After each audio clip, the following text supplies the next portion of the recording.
Good morning. This morning is a little bit of a sensitive subject for some people. So, if you're not into protecting yourself and carrying a personal protection device, this video is not for you. So, click off of it and move somewhere else and don't say anything. We're going to talk EDC this morning. EDC is everyday carry. And as a business owner, general manager, this is hey, what's up, bro? Hey, there's my coyote brother. I'm gonna do something on this channel that I haven't done, and some people are gonna like it, some people aren't gonna like it. But this is my channel, and I want to expand my channel a little bit. I also am into firearms. This is something I've talked about in the past, and I am a licensed concealed carry. I also have a FOID card.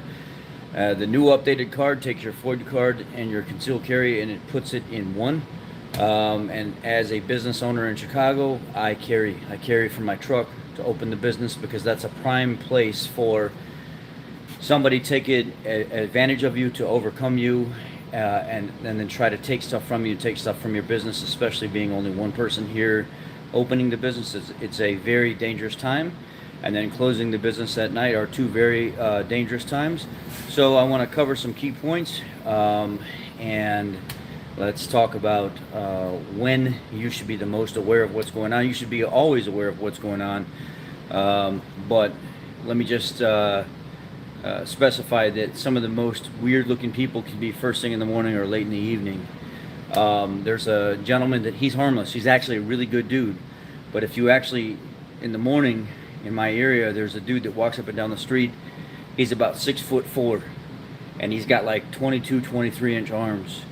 And he is a scary looking guy. He's big, and he's built like a freaking tank. And if anybody came up against this dude, I feel bad for whatever they would get themselves into. But not knowing that and seeing keeping track of my surroundings and watching people around me and trying to figure out what's going on the time I'm opening the business, a little before I'm opening the business at night when the business is being closed, it's important for me to be able to protect myself and be able to react to a situation accordingly. And in the city, it's not necessarily the easiest Frank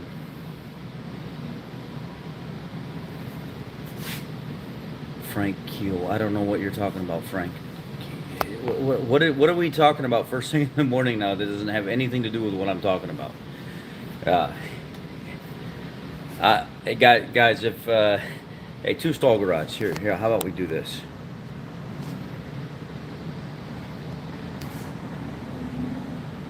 Two-stall garage is now going to be a managing moderator because you're always on here when I'm on here. Situational awareness is key. Frank, the personal stuff, we don't need any of that right now, man. Knock it off, please. Seriously. My knee cartilage hasn't completely disappeared, and I've been on Animal Stack Flex supplements now for like the last 5 weeks, and my knee has been feeling absolutely great because what I was lacking is supplementation. And now that I've been on the Animal Stack Flex supplements, I almost feel a little tightness at times, but almost no pain at all. So let's knock it off with the personal comments and stuff like that. You don't have permission to do that. I'm just telling you that right now. So I'm going to show you my EDC, and then I'm going to kind of walk through some things on how I'm aware of what's going on around me.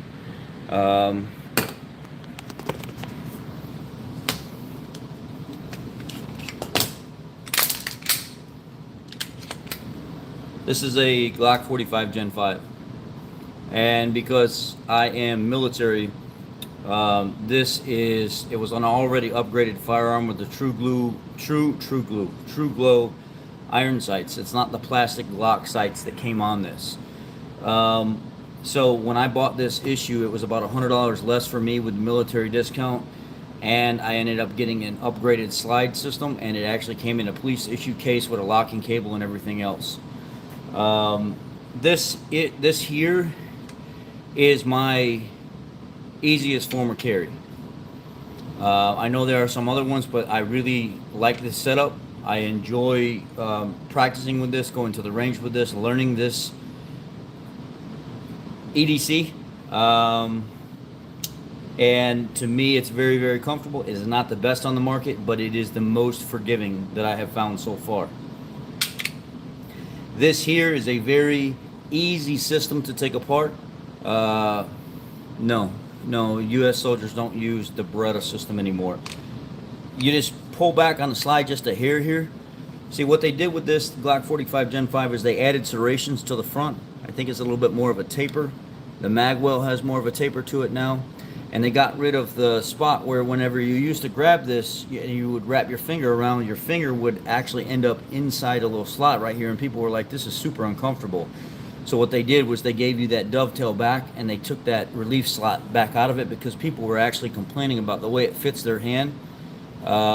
It doesn't fit right. It doesn't feel right. So what I do whenever I go to pull this is I'll go here, I'll just push back a hair on the serrations, and I'll just kind of use both hands to pull this down.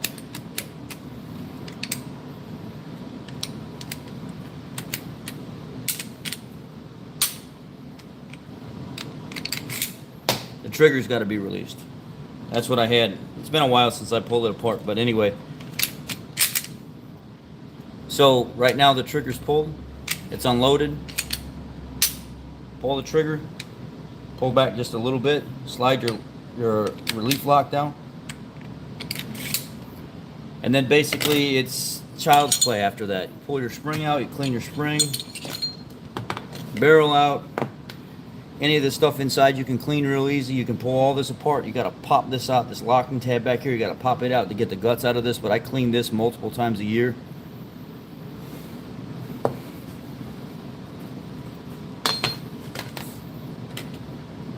This is I think they call this, what this is called, a 17 in 1 stack. 17 here, 1 in the pistol. I typically run just a standard load unless I'm unless I'm really, really worried, then I'll do like hollow points or something like that, but I just run a standard load.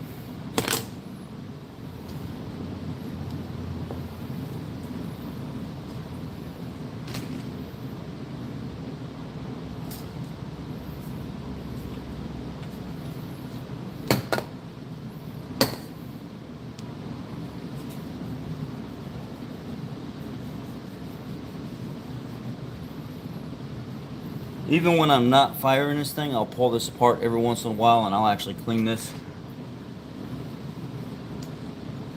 No, it's not an EcoBoost component. The lower is pretty easy to take apart as well. I've taken it apart multiple times. I don't like doing it because you gotta there's multiple things you gotta do. You got to drop the pin out of it, then it comes apart in sections, and then you got to put it all back, and it's like, you know what, if I don't have to do it, I normally will not do it. I'll just keep it clean. It's not hard to do at all.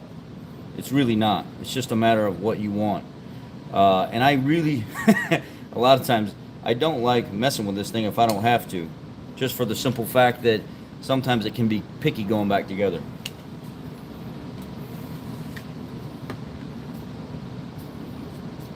Some regular CLP will be great to lube these up every once in a while, but if I'm just doing some basic cleaning from time to time, I'll use just a basic blaster silicone, and I'll just wipe it down, and then I'll go back with some CLP to lube it all up, and I'll go to my carry case. CZ40 is nice. I mean, I know it's not everybody's preference. The CZ40 doesn't shoot bad. They're not the cheapest. They're not the most forgiving on pocket wise or whatever, but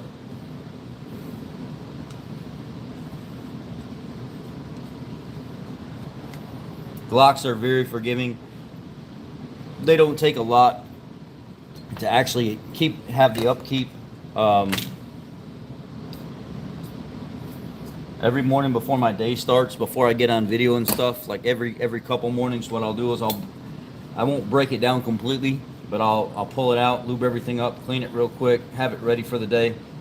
I had a situation where, obviously you guys know, here soon, we had a customer threatening us. I filed a police report. The guy kept threatening, and then finally he did show up, and he was arguing and yelling and screaming, and Then he made some threats to my business partner, saying, if you say something like that to me in that tone or loud again, you'll find out what happens. Once he made that threat and he balled his fists up, this came out and he got walked right out of the business, and he stopped saying anything stupid, and his mouth completely shut. And then the police kicked him out of here about 45 minutes later, and he was trespassed from the premises.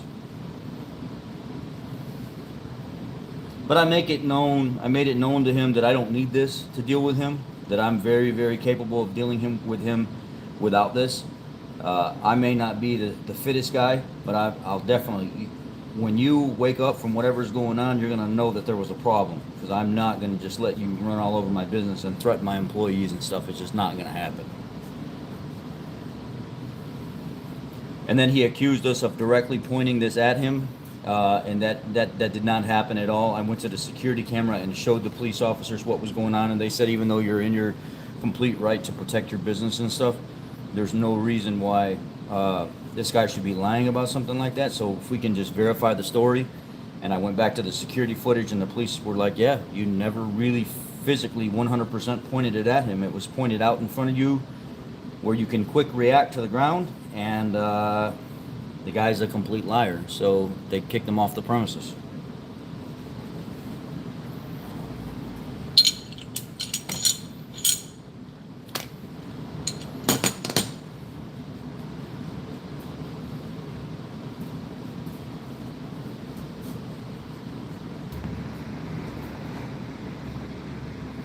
Yeah, Bob has a nice, he's got a real nice EDC. I was thinking about next weekend or the weekend after going out and getting a SIG P320. The SIG P320 is, I think, it's the #1 most modular EDC that you can buy, because I think they said there's so many different options for it, and now it's yeah, exactly, Orion, low ready for the win. I had it right in front of me, like this. Get out of my business. And I walked him right out to the road, and dude never thought about crossing me at all. Just get out, right out of the business.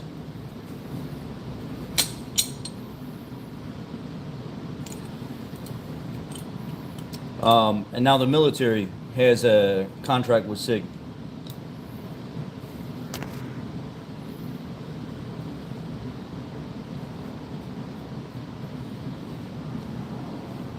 I think they decided to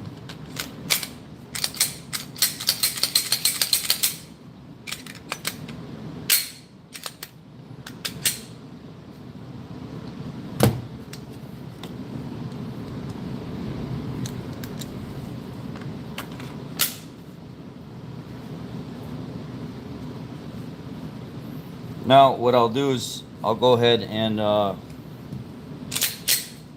rhyme for the day, and let's talk about awareness.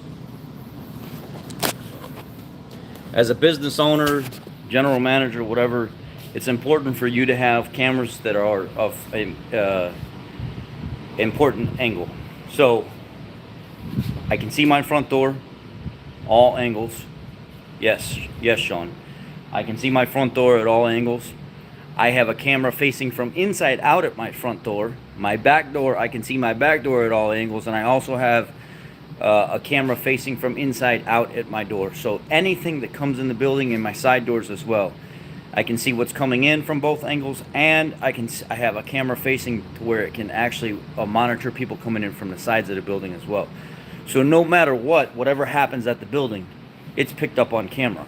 So if I have a reason to have to defend myself, I already have the footage available. I make sure that whatever I choose to do, however I choose to react, whatever it may be, that I have complete. Ranger won't start, just cranks over. I've had a lot of issues with Rangers and the crank sensor, because it won't send a pip signal to actually fire the injectors.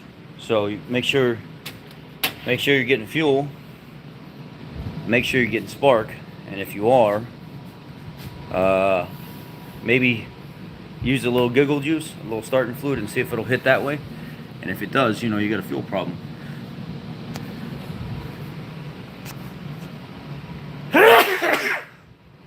Excuse me.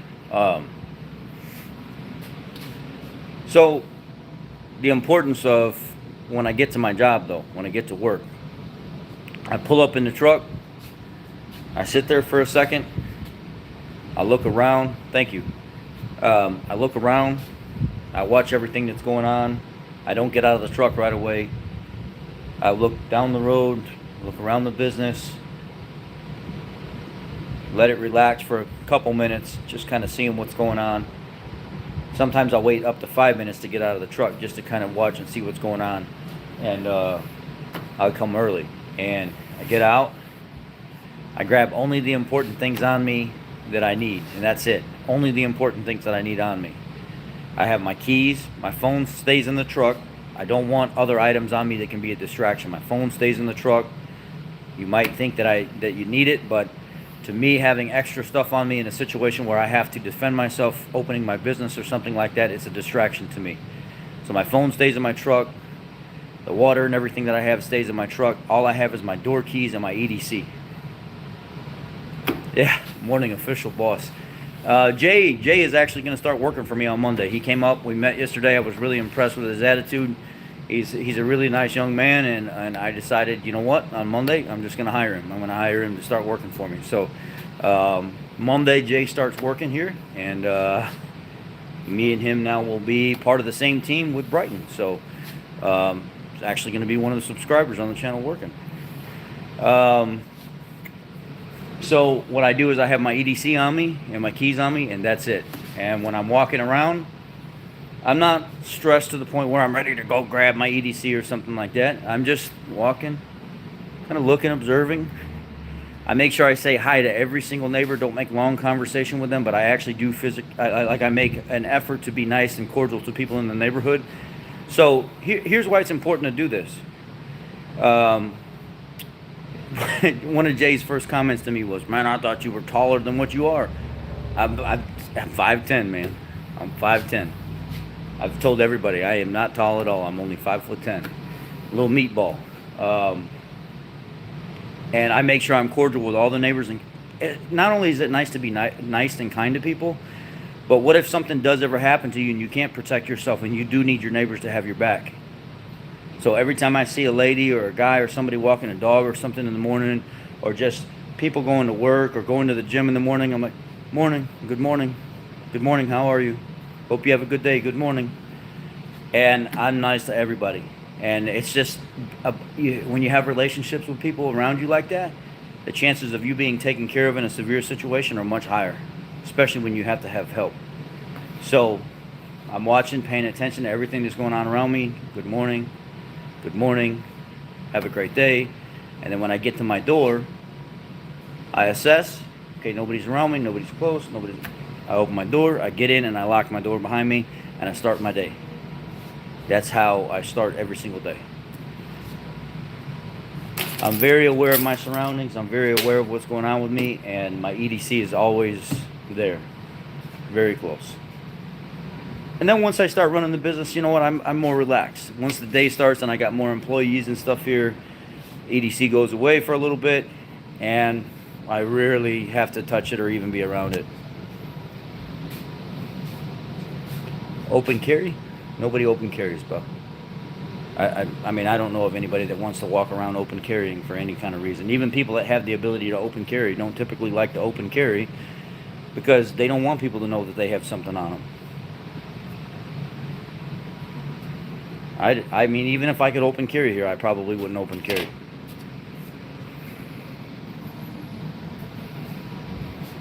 Have a good day, Bob.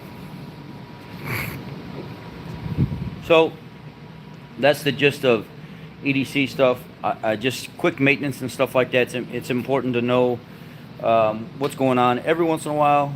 I know this is kind of overkill. If you want to go the extra step, some people believe in it, some people don't. I'll actually unload my mag, and I'll grab another mag and I'll load it, and I'll use that, and then I'll switch back to the other mag. A lot of people think that having a full load to max capacity, it wears out the spring. Some people are like, nah, that's foolish, that doesn't happen, but that's actually, some of it's true. If you have a PMag that's loaded at 30 rounds all the time, my AR-15, when I go sport shooting and stuff with, If that sucker's loaded to the gills, sometimes it'll jam. You gotta, if you leave a couple rounds out of it, 2-3 rounds out of it, it won't jam up. It'll just cycle all the way through. It doesn't matter if it's steel, it doesn't matter if it's brass, it'll cycle all the way through and you'll never jam up. But you load that mag to the max every single time, it'll start jamming.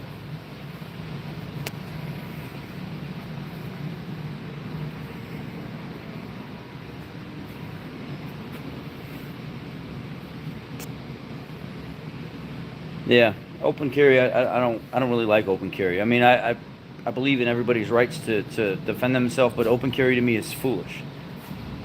It's just I can almost. I'm not saying I'm perfect, but I can almost react just as fast as somebody will open carry and do better than them without open carrying.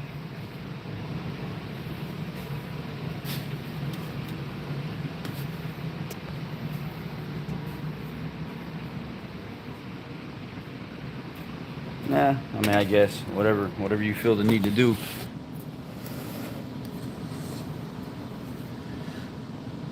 You too, Two Stall. Nice seeing you this morning. Open carry has its place. They do it. I mean, I'm not saying people shouldn't do it. Do what you want. I'm not personally going to do it unless I'm in a situation where I'm surrounded by people. Then it's different, and they're very violent and hostile. That's the only way. But this is about EDC, opening your business and being careful. So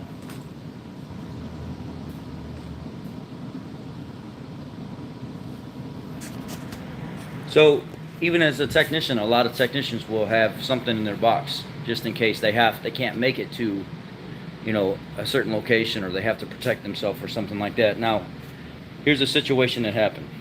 I think the young man's still on the channel. I'm not going to say any names just for the specific situations. I had a young man working with me at the Ford dealer. And I took kindly to him. I took him under my wing. He was kind of a loner. Very quiet. He didn't really have any type of body type to defend himself or anything like that. Wasn't a very aggressive person. Was kind of weak. So he felt inferior to most people in his life. He felt kind of like he couldn't protect himself a lot. And this kid would get into an argument with the general manager all the time and the sales manager all the time. And something happened to the point where he didn't feel comfortable at work anymore. The manager made him feel uncomfortable and made him feel threatened. So they didn't know what they really wanted to do with this guy. They're always yelling and screaming at him, swearing at him, everything else. And I had pulled the sales manager aside and I told him, I said, you got to knock that shit off, man. I said, I'm telling you right now, from somebody that's been trained in situational awareness and de-escalating situations, that I'm very, very good in hostile situations. Right now, you are breeding a hostile environment. And anybody that's on this channel that worked with me at the dealer knows the story is 1,000% true, and they were there. They were actually there when it happened. So, especially two of the technicians that agreed with me and said everything that I'm saying right now is 100% correct. When I heard what he was saying and how he was talking to this young man, I said, you are going to cause a situation where this kid is going to feel like he has to protect himself, and some people here are going to get hurt. You cannot talk to this kid. You cannot talk to him that way. He's only 17 years old. He hasn't quite learned how to establish and deal with emotions and stuff yet, and react to certain situations, especially at 17 years old. You screaming at him and belittling him, and you telling him to do one thing, and then another manager coming right behind telling him to do something else, and then one of you guys screaming at him for not doing what you said, knowing darn well that you guys are playing this shark war with him, and you're trying to get him in trouble. It's going to cause problems. So I'm going to tell you right now, you need to watch your mouth. And I said it just like that. You need to watch your mouth. You need to stop saying the stuff that you're saying. And if you don't, then I'm going to go higher and I'm going to actually get it taken care of, because I don't feel like getting shot because of how you're treating an employee. I'm just telling you right now. You need to knock it off. Well, then he was trying to get hyper and emotional and defend himself to me, and I'm a manager. I don't care who you are. You're not my manager. You're not a manager in my department, but what I am telling you is I'm one of the lead techs in the shop, and you need to watch your mouth. I'm not going to listen to this stuff and continue to allow it to happen. I know what happens in situations like this. You are breeding somebody that is creating, he's building animosity and stress and stuff up, and he's going to react to it, and he's going to hurt somebody. You need to knock it off. And the other technicians agreed with me that, hey, we don't like what you're doing either, and you need to stop. So it went on a couple more times, and he didn't quit. And then what ended up happening is somebody at the business found out that he was venting to them, and he said he felt in fear for his life and threatened because of how aggressive they were to him. He was carrying a pistol. 17 years old. Somehow got a hold of a pistol and brought it to work. Luckily, we, the technicians in the shop, had protection in case something did happen. We could have neutralized the situation. But they responded accordingly once they found that out. Once the kid went home, they called him up and talked to him and stuff like that and let him know you don't have a job here anymore. Don't even come back. You don't even have to come pick up your check. You have no belongings or anything. You don't belong here anymore. And you need to just stay home, and we'll send your check and stuff to you. And now we have your parents involved so they know what's going on, and they can deal with you accordingly, because this situation needs to be addressed. And I think they ended up getting the kid like counseling help and everything else. And the parents took it from there. But outside of that, this is a situation that could have got bad. This kid could have came to work and said, to hell with it. Everybody gets sprayed. Everybody that has said something wrong to me or negative to me or something like that, everybody's getting taken care of.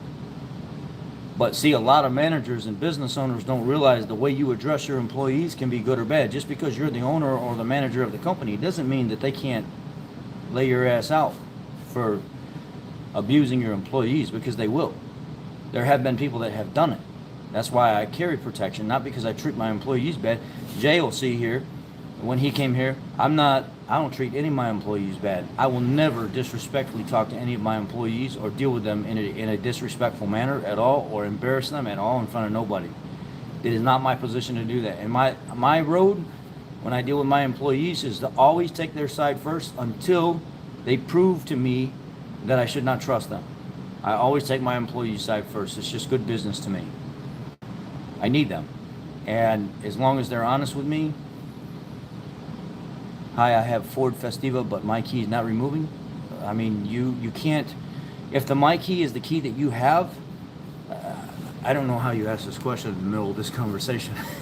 The my key, if the key that you are using to put in the ignition is active in the system as a my key, you cannot remove it. You have to have the administration key that is not a my key to remove and reset the system. Now, if you accidentally put the status of the my key on the admin key, you're screwed. You need two keys. You got to go back to the dealer or a programmer. They have to program both keys to the system as new keys and erase the old keys, and then you can get rid of my key. So you need two keys, and you need the original key with no my key set up on it. And if you don't have that, off to the dealer or the programmer you go, because they have to erase everything and reset everything. You cannot get rid of it. Now, so you remember recently, there was not recently, I think it was a few years ago, maybe it was many years ago, but recently I came across a story, and there was, I'm going to use color in this. If you guys don't like it, I'm sorry, I don't mean it maliciously, but there was a black man working at a warehouse, and he had went to work armed, and he killed everybody that he had a problem with at the business. Literally, just took them all out. I don't know how many that is, but that's what the story wrote. And then they had the recording from where he called the police. And he said, yeah, my name is, Tyrone, whatever, blah, blah, blah. That's not his name. I'm just using a typical name that you would normally associate with, like, an African-American culture or something like that. Just, my name is Tyrone, whatever, and I am at such and such place in the warehouse, and I just killed everybody. And they were like, you said what? And he said, yeah, I just took out everybody that I needed to take out. They're just done. Just done. And he was like, the dispatcher was like, basically, in so many words without saying it, what happened? Well, I got tired of being mistreated. I got tired. The dude got tired of being treated like he was less than everybody else. He felt like African American people in the business were not getting treated the same as everybody else, so he dealt with it accordingly. He wasn't getting help. Nobody was doing anything about it, so he made people pay the price for how they were treating other people. Unfortunately, it was the wrong way to do it, and he just dealt with what he had to deal with. Now he's going to spend the rest of his life in prison and die in prison, but these types of things happen because of people not caring about what other people think or how they feel. And normally I say, I don't give a fuck about your feelings, because I really don't. But at the end of the day, I do care overall in the aspect and have enough compassion to not want people to feel bad. I don't want people to feel like they have to come to work stressed out, feeling bad, or hating their job or something like that. So this man took it to the extreme because he was getting no help at work. And he hurt all these people at work, killed them, took their life because nobody would help him. And he took it upon himself. Now here's the double-edged sword to that. All of us are thinking to ourselves, man, that's terrible. All those people lost their life, or whatever, a couple people, whatever, lost their life because nobody would help this man, and he felt like he had to protect other employees, and the ultimate way of dealing with it was just shooting everybody. That tells you how sick the world is, or people can be in the world, right? I was on TikTok and I was scrolling through the different videos that were talking about this situation. And here's the messed up part. And some of you are going to probably unsubscribe from the channel after this. When I went to the white people's videos that were covering the story, everybody in the comment section, black, brown, yellow, white, whatever, were all saying, man, that's messed up, man. I feel so bad for that guy and those families that have lost their lives and everything. There was definitely a resolution to this. Had people learned how to be managers properly and deal with these situations and stuff. And they were very sincere and sad about this whole entire situation. But I went to the videos that were being covered by black TikTok and social media creators. You know what they were all saying in the comment section? Man did what he had to do, bro. Man took care of business, bro. He had to do what he had to do. I support him 100%. Sucks that it had to happen that way, but he did what he had to do. Every single fucking comment in the comment section was like every single person saying they felt bad for him, they supported what he did, and that sometimes people just have enough and they snap, and this is what happens. And I was like, no, dude. Talk about building up a stereotype. What about all the other people from all the other races that are going to run across this video and go to the comment section? It's one of the first things you do, and see all the black people in the comment section saying what he did was, I don't get it. How could you have that sentiment and try to change a stereotype for your culture when you're condoning the very violence that just happened? Every single fucking person in the comment section was like, man, shouldn't have talked shit, shouldn't have treated people wrong, shouldn't have did this, shouldn't have done that. But they're not the ones that are spending life in prison now and dying in prison now. That's what I don't get. They're the ones that are supporting it and condoning it and saying, good job, you know, he did what he had to do, or whatever it is, in some kind of support, instead of saying, that shit is wrong, man. That's the problem with people, you know, the mental sickness and stuff like that. It should be changed. People should get more help. Except every single person in that video was condoning what he did, which is sick. It's complete. I felt like society is done. When I was going through that comment section, there was not a single person of Hispanic descent, Caucasian descent, Asian descent, anything. But it was all African American descent, and every single person that was in that comment section, there were thousands of those comments that were saying that they supported the dude and what he did. It's sad. But when I went to all the other videos and stuff from all the other different people that covered this story that were of different culture, everybody was sad, saying that could have been taken care of, there could have been training and management could have got involved, and this man should have never been treated that way. It made me sick to my stomach, man.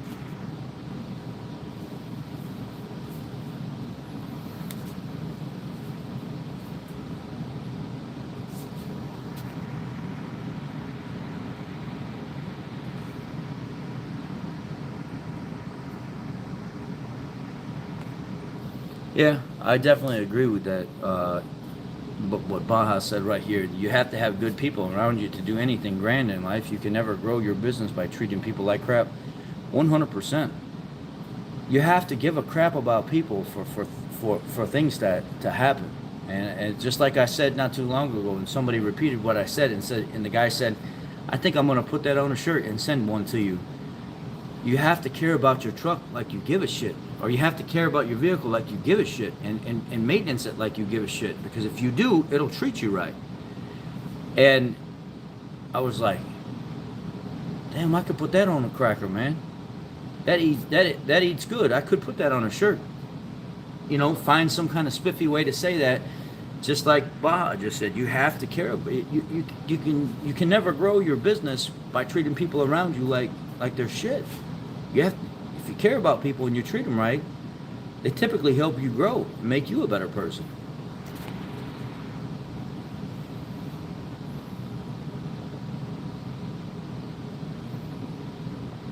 I just, you know what, Dave, it was so sad to see that because I was like, this is the shit that the African American community is talking about. They're talking about the stereotypes and why everybody gets lumped into the same thing. And then you see a video like this and then you go to the comment section to see it and you're like, damn, I guess that stereotype looks pretty true because everything that I'm seeing right now is exactly what certain influencers in the African American community is trying to fight against, but yet you guys are perpetuating this exact opposite of what they're saying. You guys are making it to where, and it was so sad to me to see that condoning of this type of violence.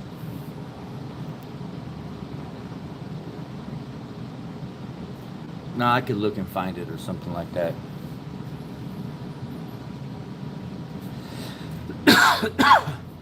You can Google it. I mean, a lot of these questions y'all ask me, if you just do a general Google search, just type in black man kills employees in warehouse, and it will probably pop up. The story will pop up. And you know, society and in the news and stuff in general, social media in general, it's who this can possibly be because you have a white dude go out here and he'll kill a bunch of people, right? It's completely wrong. It's a trashy thing to do, and most of the time it all connects back to mental illness that has been known, and they've been on the records for something, or FBI watching them and still allow them to get a gun anyway and do these stupid things, and they don't do nothing about it. And it'll be all over the media. It's this white guy killed all these people and stuff, and how wrong and nasty it is. But we had, what was it? 4 African American young adults then went and killed or tortured that mentally ill kid, and it made a couple of news articles that were local and stuff like that. You had to go searching for it before it went major, and you had to they literally had to talk about it all over the place on social media for it to make national headlines. Or there'll be some guy that does the same thing. He'll kill a bunch of people or something like that, and because it's a race thing, the media won't put it up because they're not white. They can't perpetuate this race motive that they're perpetuating. If it was a white dude doing it, it would be all over media, all over the place, getting covered every single which way in every country. But if it's a black dude that goes out and does it, they don't even want to touch it because they think they're going to get canceled by a community.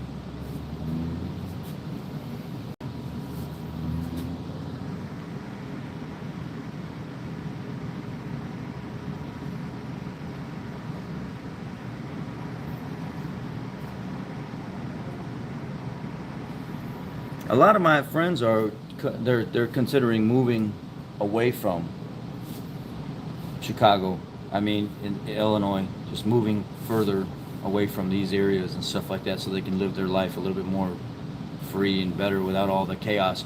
You know the damn governor here signed into effect like yesterday the fact that a migrant can now be a police officer here as of January 1st.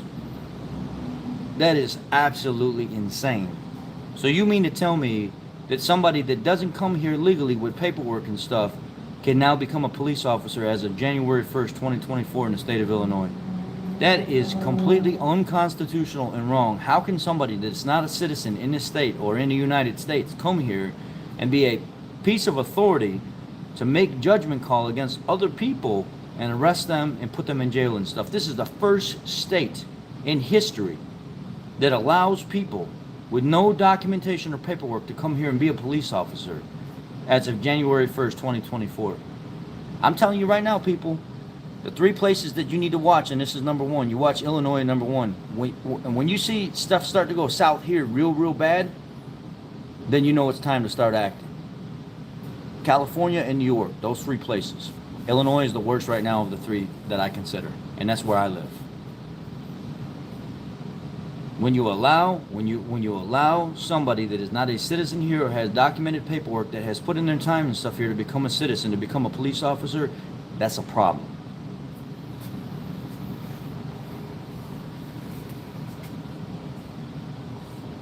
Yeah, let me try to find it here. He just signed it into effect yesterday.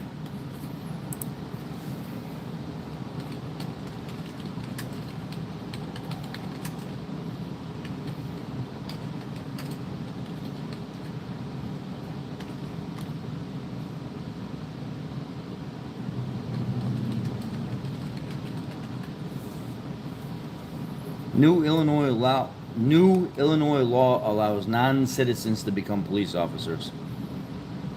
It's all over the news. News Nation, New York Post, CBS News, the Center Square. Illinois bill would allow non-citizens to become police officers. House Bill 3751. A bill sent to Governor J.B. Pritzker's desk would allow non-citizen immigrants to become law enforcers in Illinois. House Bill 3751 permits anyone who is not a U.S. citizen but is legally authorized to work in the country under federal law to apply to become a police officer or a sheriff's deputy. Well, now a lot of these states have sanctuary documentation paperwork, and they have temporary IDs for these people so they can work here under work visas and stuff like that, but they're not citizens. So as long as you have the regular underlying paperwork, but you're not a citizen, you haven't been vetted, you haven't went through the whole entire process, you can become a police officer here.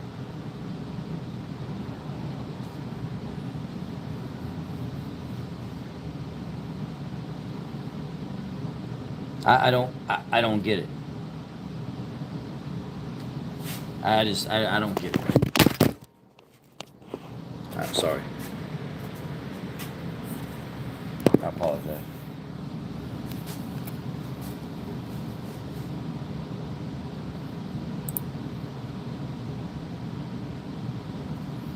And here's the message, the consensus. What message does this legislation send when it allows people who do not have legal status to become enforcers of our laws?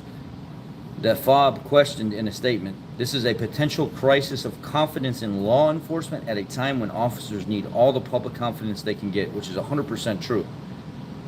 The organization continued by writing that it does not support the potential police recruits once their citizenship status is solidified.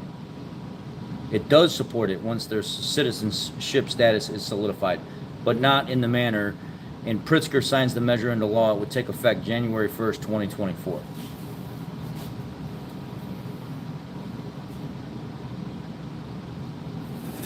You know, when stuff like this starts happening, you know you live in a state where they don't care about the people.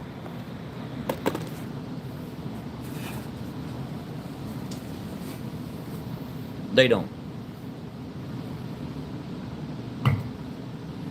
And how are you going to have somebody that hasn't fought for this country, that hasn't done anything for this country, that hasn't paid taxes and stuff in this country, to allow them to become a police officer? You pull me over as a veteran and I fought for this country? I fought for the rights of the people that are in this country? Not illegally, not like that. Not to have those kind of rights. Not without going through the due process like everybody else does. No, not happening. Nah, I'm not. Federally, I don't know how that's legal. I don't think federal legislation will allow that to happen. I think they will put a stop to that immediately.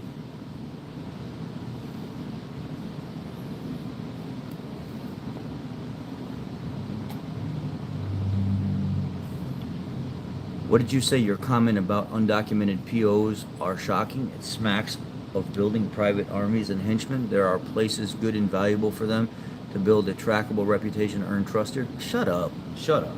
Seriously. Shut up. Shut the fuck up. Ain't nobody trying to hear that. Then you go live with them. Motherfucker over here talking about, well, let's go ahead and just forget about the whole complete process and allow us to start changing everything because Timoteo over here says that it should be legit. Fuck up.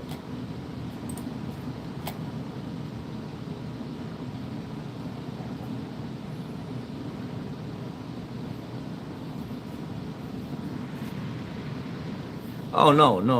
Cataholic. Let's not get into all that bullshit because we're not going to start that right now. I'm going to run the ring of the conversation right here. The people in the comment section are not going to do that. That's not what I'm saying. So knock the drama off and keep it to yourself because I ain't your mama and I ain't listening to your drama.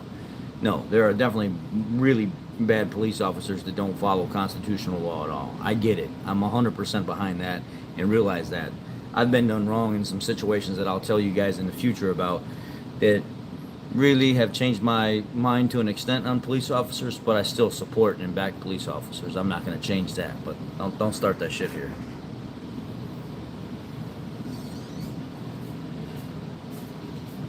When I snowbird to Florida from Wisconsin, I will have to reroute my drive path to avoid Illinois. Eh?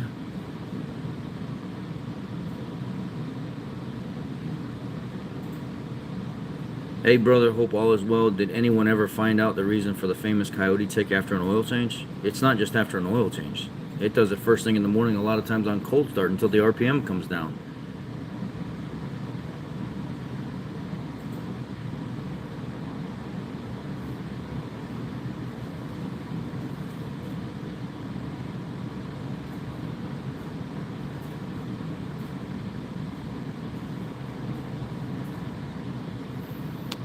And you know what? Right now, there's a little bit of a migrant turf war here right now in the city. There's about 600 migrants that live in the, I think it's like an old high school that they repurposed and they put migrants and stuff in there and they're helping assist living status and stuff like that. And they're fighting with people in the community. There was just a police officer I was talking to the other day that was saying it's not good. It's a lot of stuff that's not even covered on social media and stuff like that or on the news. He said there were some videos that were put out recently, but literally fighting with people in the community, throwing rocks, throwing stuff at them, knocking out their windows and stuff, then other people doing it back to them. And it's going to get to a point where they're going to start taking up arms against the people in the community. And you think a regular gang, 20, 30, 40 people is big. Well, start looking at 600 migrants that start their own little security force that live in the building with them. I mean, it's going to be completely different. Now you're talking about MS-13 type stuff. Yeah. Now you're talking about them starting their own little gang culture or whatever, private security culture, but gang culture right in the community that they live in. And this is stuff that's going on right now. And you want to say that undocumented people be police officers and trust them and everything? Come on. Spare me that.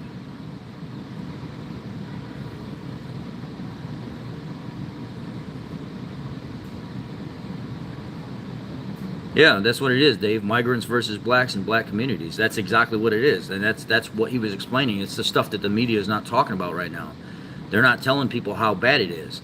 He said there was just a little spiff that broke out where they started throwing stuff across the street. They started beating each other up in the street. They busted out a bunch of car windows. Then some of the African-American people from the community started busting out the windows where the migrants live. And then the migrants followed some of them back to their home and busted out their windows of their homes.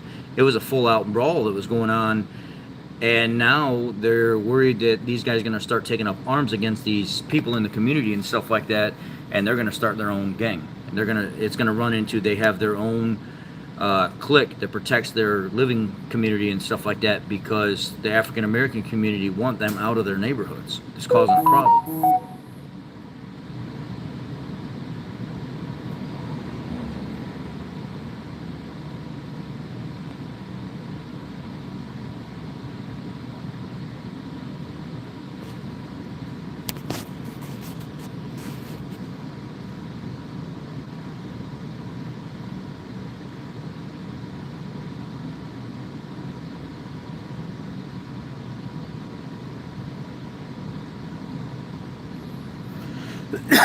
Mine is the Glock 19 slide, but it has the Glock 17 handle. So it's a full-size handle, grip, and it has the 19 slide, so it's easy to conceal, but at the same time you have more real estate when you're holding on to it.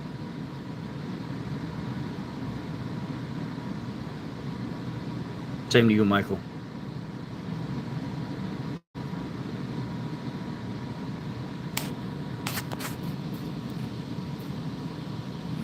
What is this message held for review? I can't even click on it. It won't let me click on it.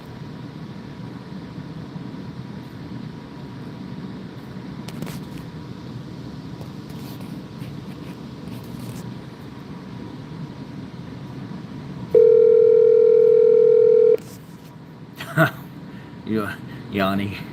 Hold on a second, let me get this. Brighton Services, Rich. What's going on?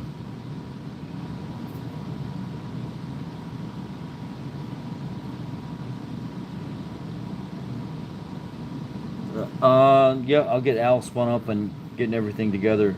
He probably won't even be ready to order it by the time you probably get here first, because he just walked in the door. I'll get him to get it coming though. Okay, cool. Okay. Yeah. What's the ride status? Because Young said if he knows ahead of time, he could have something he could try to have something set up for you, but he didn't know it was gonna.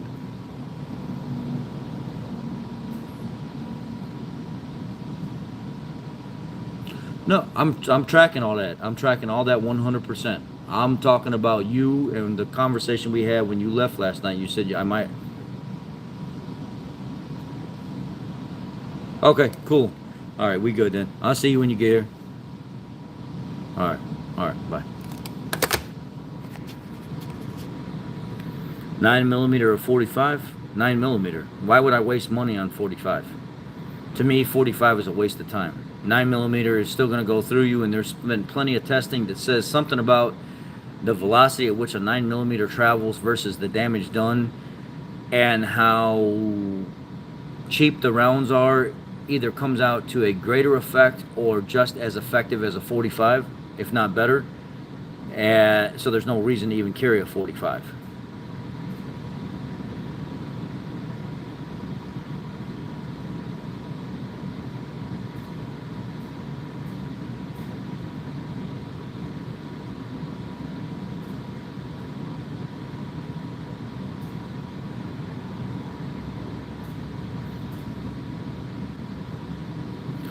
Oh, I don't know.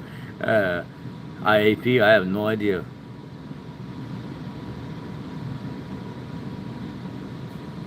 I want to do some stuff where I get more into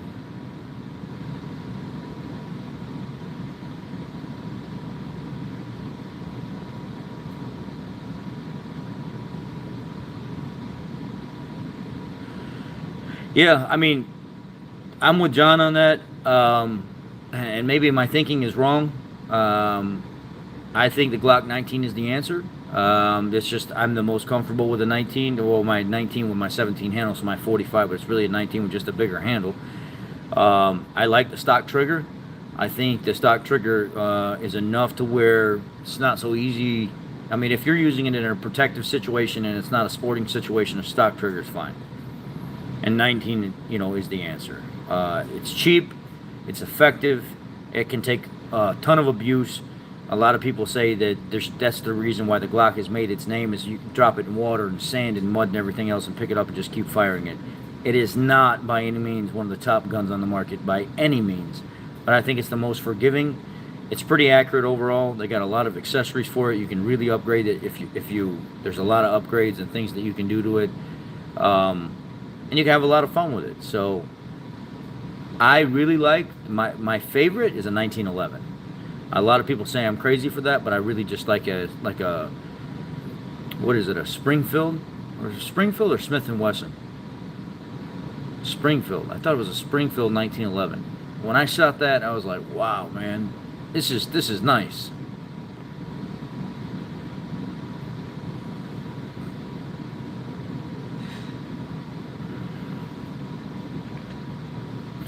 Hang on. Oh God.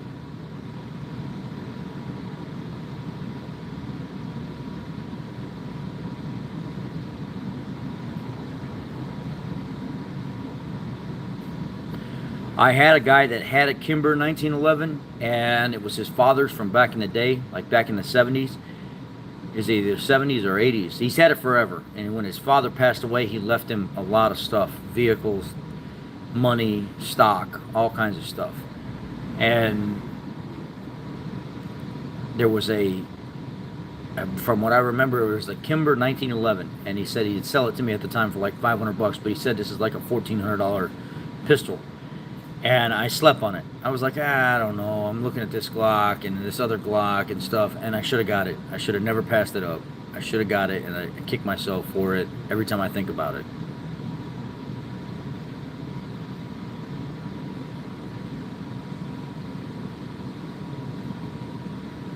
Yeah, a lot of people like SIG over Glock.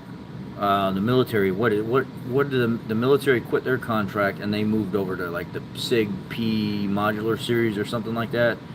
It's either the 320 series or is it 360? What is the military issue SIG now? Let me see.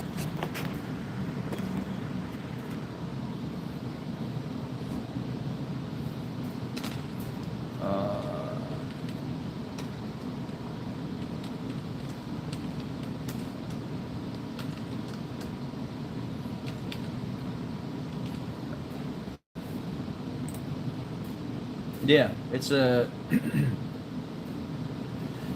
P320 M17, full size M8, full size and M18 carry.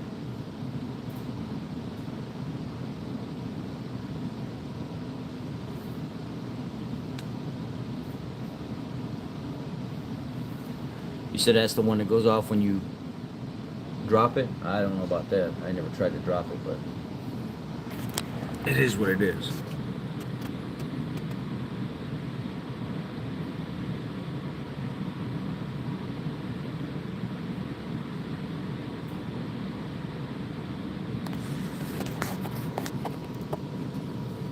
What did you say? You said the...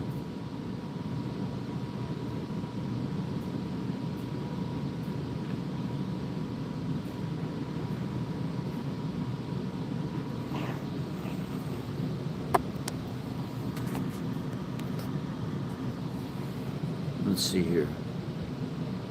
You said something about... I'm interested in that name you said.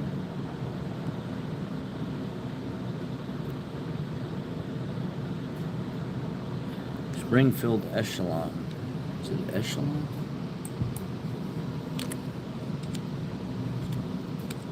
Springfield. There it is.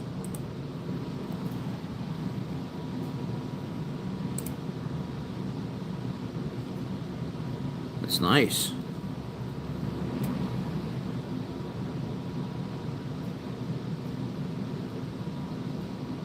Wow, talk mag capacity. Holy moly.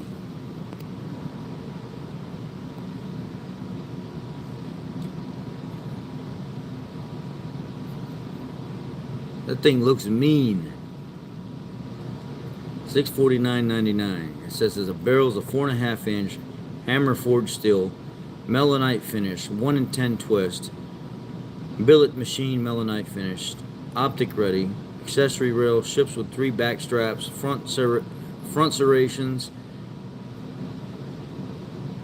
At the heart of the Echelon, am I saying it right? Echelon? I think it's an Echelon. Lies the all-new central opening group, employing a cutting-edge manufacturing techniques.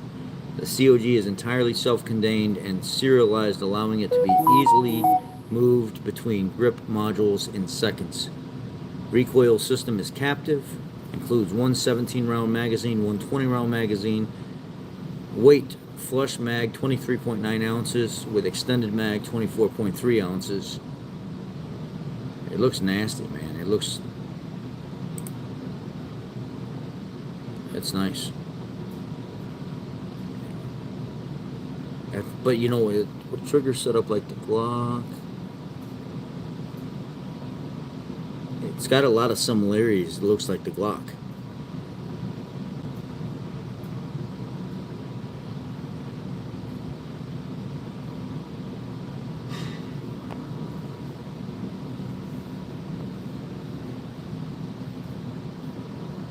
Yep, things are good, man. Things are real good.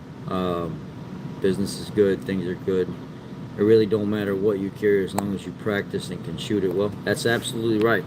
The main thing at the end of the day is understanding safety, understanding how your tool, your device works, protection device works, understanding the cleaning process behind it, the type of ammo and stuff that it takes, utilizing it to practice with it, keeping up on your safety classes and stuff like that, practicing situational awareness, and having some kind of insurance. I carry, I know some people are saying that there's better now, but I have USCCA. I have their like top, whatever it is, platinum or gold or diamond plan, or what, that's the one that's their top plan. But I was recently told that there's actually better insurance out there. I don't know that that's true, but I'm going to look into it here probably this weekend.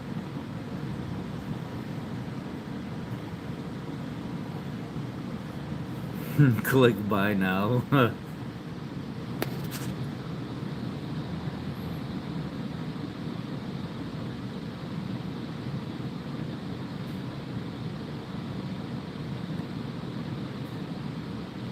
You say you did a commercial for Springfield FLC.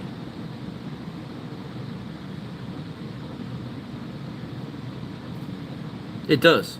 It does. It's a very nice unit.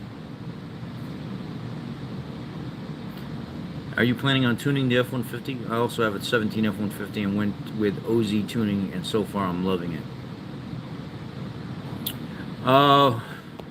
Yes. So here's what I've been throwing around the idea of.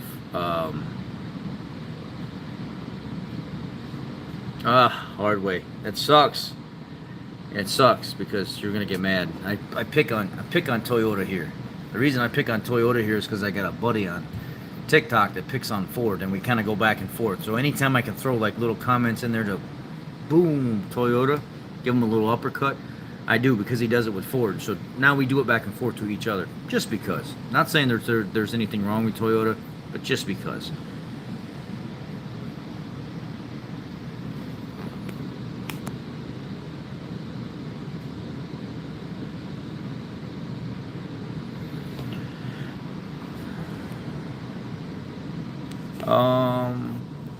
But yeah, so what I was thinking with what's up with the Lincoln? Well, the Lincoln's just a spare vehicle, man. It was my everyday vehicle, and then I got another vehicle and another vehicle and another vehicle, and I got too many projects now. I mean, what are you going to keep doing to the Lincoln when it's got 254,000 miles on it? I mean, you can keep spraying. I've got an undercoating video coming up on it. It's going to be undercoated, but other than that, there's not really much I can do to that Lincoln right now with that many miles on it. I'm trying to preserve it as much as possible.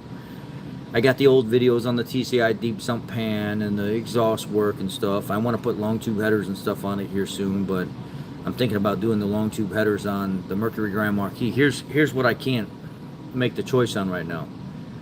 I was going to put the Stainless Works long tube headers on the Grand Marquis, or I was going to put camshafts in it. But to be honest with you, camshafts are only going to make it sound good. It's not going to make it perform any better. You have to have the accessories to go along with the camshafts to really make it perform. So then I got to thinking, well, the stock camshafts they work very well in the Grand Marquis, and they're very boost friendly. So a lot of people don't even modify them when they add boost to it. So I'm thinking to myself, what do I do?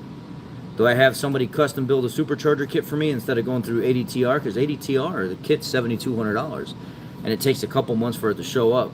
Or do I go to a speed shop and let them build a supercharger kit for me for like $5,500, save a couple grand? I don't know. And then I'm looking at the Torque Tech kit. The Torque Tech kit, where the blower, it's a supercharger that sits on top, the M112, but I think there's a different version now that they have. The manifold kit is about $2,600, I think, or something like that. and it's the complete manifold, cooler assembly, and everything to adapt for that supercharger. And then you piece everything out individually, and you'll probably walk out around probably $5,000 for the regular supercharger kit, and it actually makes more power than the Vortec kit. I think the Vortec kit they say is capable of like 5, but with the TorqueTech kit they said they made already up to like 650 with different pulley size and stuff like that. It's easier to swap stuff out, or I don't know.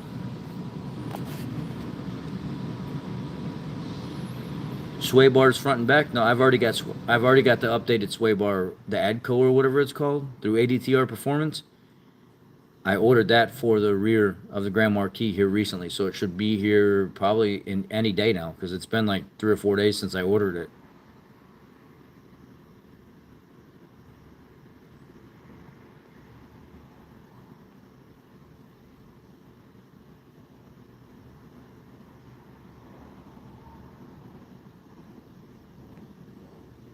Yeah, I wanted to put the long tubes on it, but the long tube headers are like $1,700 for the long tube headers. I mean, I got the money for it, but I'm trying to be careful with what I put the money into, you know.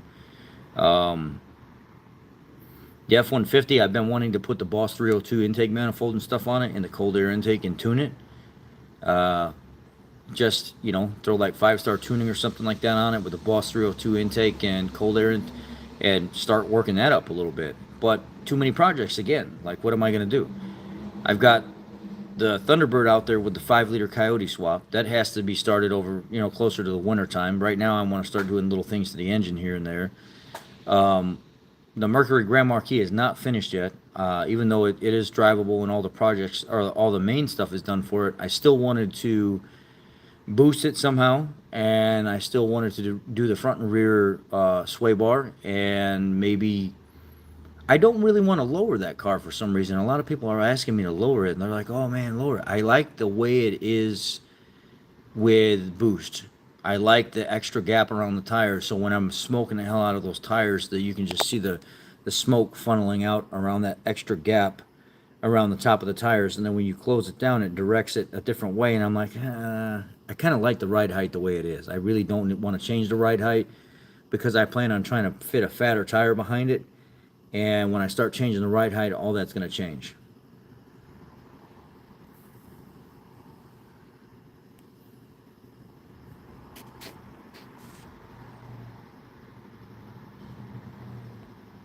And you know what? Somebody did talk some sense into me the other day. And he's another Ford tech, and he was like, "Rich, did you say in your video that you were thinking about adding a second catch can to your F-150? And I was like, yeah, just to see if anything would happen. And he was like, you know, there was one of your subscribers that said, only if you run boost are you going to have any type of issues on that truck with anything coming out of the driver's side valve cover. And that's true. The reason is, blow-by could be affected by on the fresh air side as well. So as that fresh air side on the driver's side is sucking air, as you know, air gets pulled in and transfers through the bottom and comes out the passenger side and then gets recirculated back that way. So what ends up happening is that tube that goes from the air box is actually pulling fresh air, and that's why that's your clean side. Your dirty side is on the passenger side, and then it gets recirculated back in. And I'm picturing the diagram back when I was in training and stuff all over again in my head, and I was like, yep, that's how that works. It makes sense. And he was like, so why would you put a catch can on the driver's side? You're not running any kind of boost to where you got to tap into it, and there may be some oil in the system as it's trying to pressurize the intake manifold as you get that reserve capacity, and you might get some residual oil and stuff in there. So if you're not running boost on that truck, there's no reason to run a catch can on the driver's side.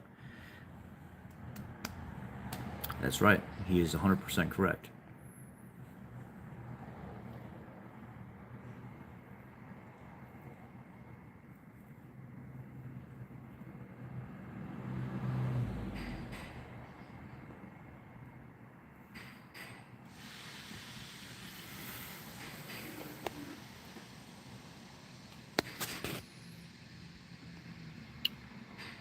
I kept up with a 6.4 Durango with my 17 F-150 tuned. I let off at 125 mile an hour. Hey, they'll roll, man. They will roll. Those 5 liters, I get people trying to mess with me all the time in like an LS truck or a, Hemi or something like that, and I'll let them go to start to take off, and I'll mat that 5 liter, and it'll just slowly pass them.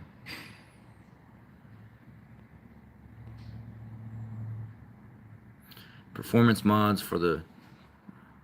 You already got the. You are getting the catback exhaust with H pipe this week. 5.0 catch can. That's one.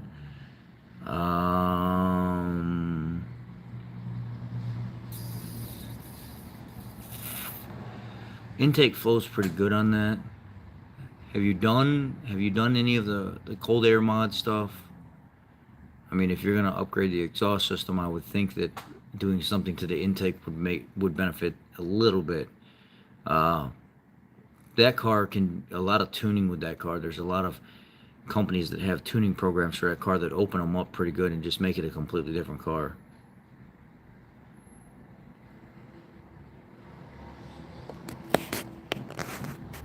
Let's see here. Well, I'm gonna start my day. We've been on here for an hour and 12 minutes. I normally like to do like an hour, and that's it. We talked about a lot of stuff today, and there's probably a lot of people that were offended by this video today and are going to unsubscribe here, but that's okay. We need to be open and honest on this channel, and we need to open it up to more diverse content and conversation.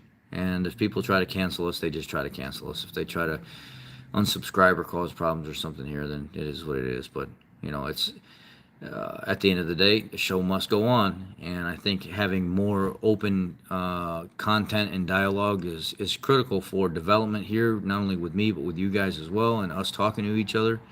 And that just is what it is. You know what the best intake for the 1750 F-150? I know not a lot run the Boss 302, but the OZ tuning guys came out with the adapter plates for the 21 plus F-150 intake. I don't know what to tell you, Michael. All I know is guys like the Boss 302 intake.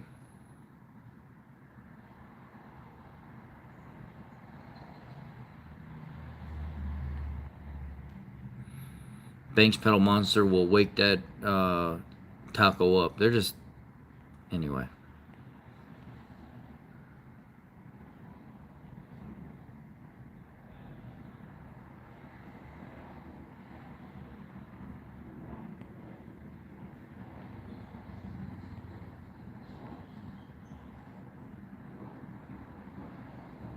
Yeah, cobblers. This morning wasn't about automotive. Every video is not going to be about automotive here. Sometimes you're going to be learning about me. Me.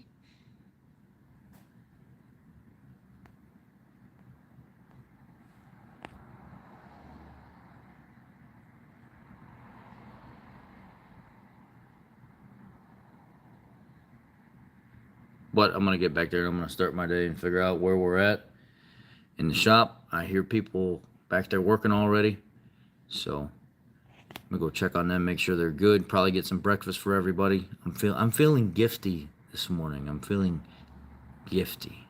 Take care of my guys here. I see if oh, you missed a lot. You're gonna have to go back and watch a whole bunch.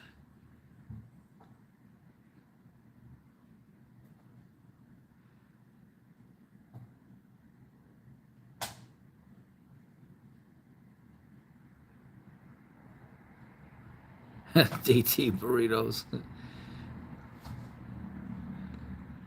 Yeah, I made one of my guys shop manager the other day. I went back there and I pulled him aside and I said, hey man, I know you've only been here for a couple months, but you have been doing a really, really, really excellent job. You have really shown that you have what it takes, and I want to make you my shop foreman. Me and my business partner agree that it's a good fit, and I'd like to present you with the opportunity and a little bit more pay if you would like to take the chance to take on this role and see if you like it. And he said, wow, I'm honored. So I said, I bump your pay up a little bit. You'll be the go-to guy in the shop. If you need anything, know that you can always grab me whenever you want, but you're going to be my guy on the floor. And I think that you've done an outstanding job since you've been here. Please don't let me down. and gave him a little bit of a raise, made him a shop foreman, shop manager, and it's made it easier up front when I'm trying to take care of business, trying to meet with companies and stuff about marketing and growing the business and closing customers out and closing tickets and stuff out, and trying to work on the front end of everything. And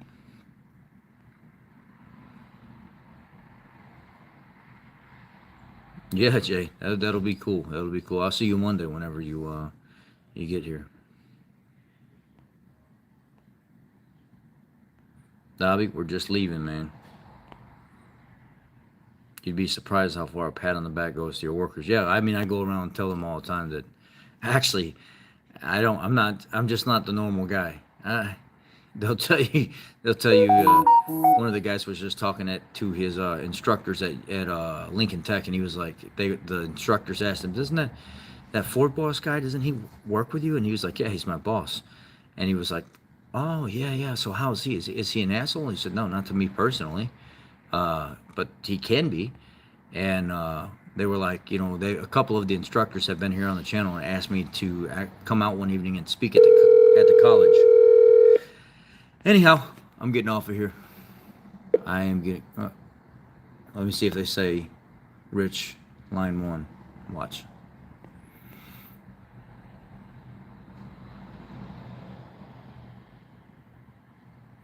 But I don't. I'll go up to my guys in the morning and be like, hey, what's up? Good morning. Just want to let you know I love you, man. And the Asian guy that's here said, I love you too. I'm not the same. I'm not like everybody else. I go up to him and be like, hey, man, good morning. Just want to I love you, man. Good job.